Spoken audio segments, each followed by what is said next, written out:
Photoshop. And when you're in Photoshop, you want to position where you like it. This is where I placed mine. That's where this piece right here comes in, because if you notice, it's already cut out. So if this piece is added, all I did was made a selection on here, and I just filled the mask in that selection with black.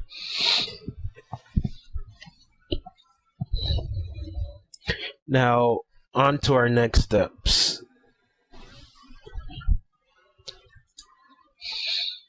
We use the same method of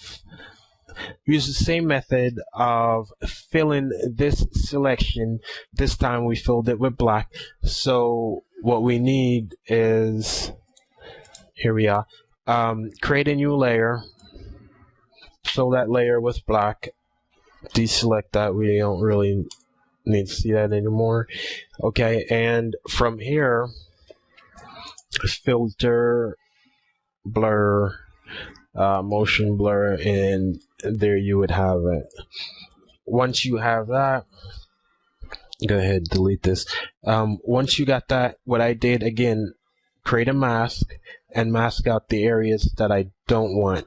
For the text itself, I just hold on my control key, selecting that area. So let's say I didn't want these area to be shown, then I could fill that area. But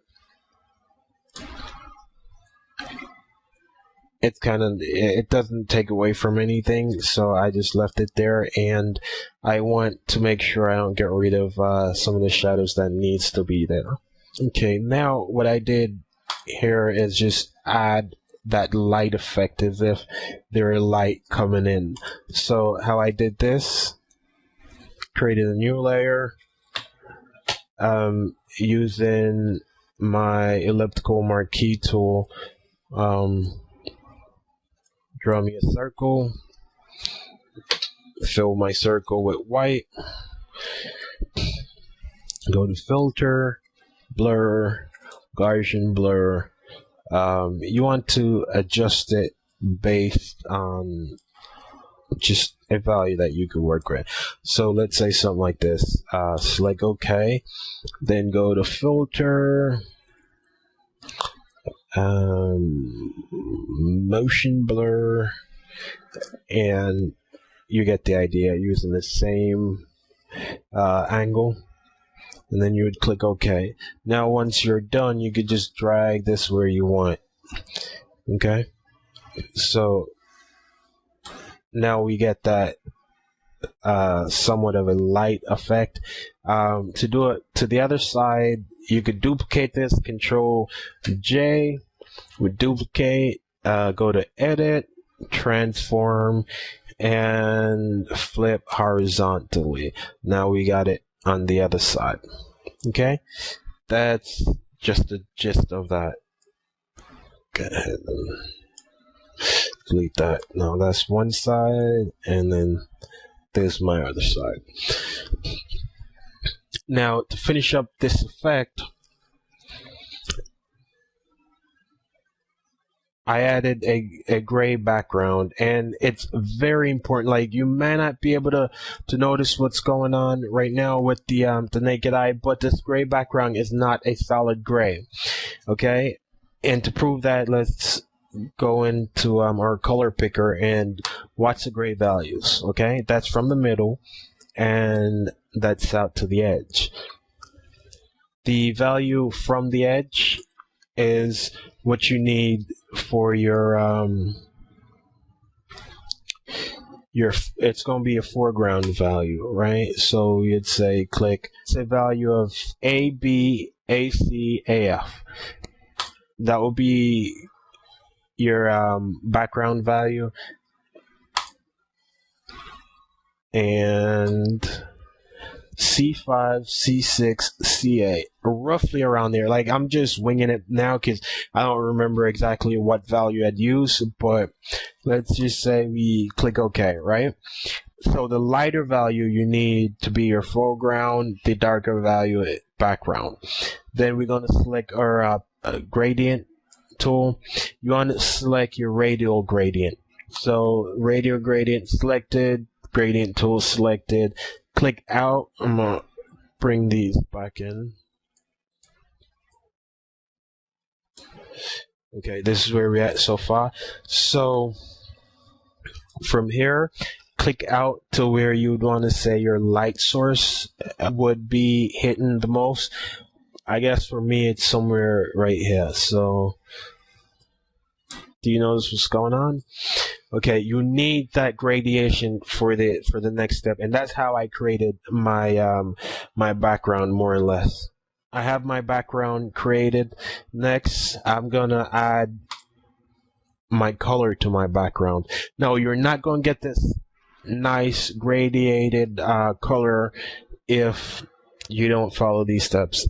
Again, if you're using gray values, it's easier for you to add colors to it than a solid black or solid white. So now we got this pretty color going on.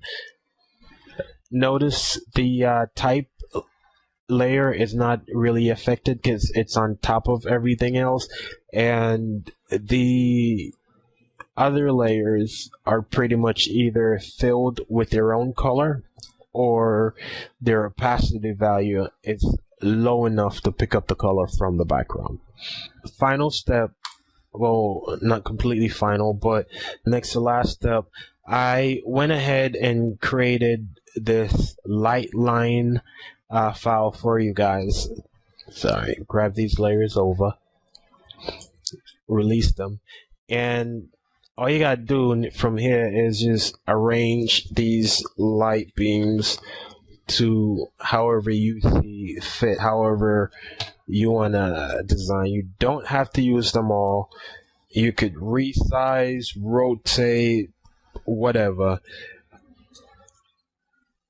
The key here is not to really overdo this. Now, once that's on there, you're pretty much done. What I did after I was finished, I noticed that some of my edge, I lost some of my edge. So remember that font that we carried in here, this original red text layer that we started with? Well, what I did here is to get that edge back, I went ahead and I add a color effect to it. Go to color overlay, pretty much just as red as you can get it, which is FF0000. Once you're done, make sure you're on a blend mode of lighten. Click OK, and then just drop the opacity value to about 22. You notice my edge, I regained my edge, but I didn't want to darken up the entire text layer. So what I did, I added my mask and mask out the areas that I don't want, which is this entire area here. All I wanted was to bring back this edge. Still want it to look transparent.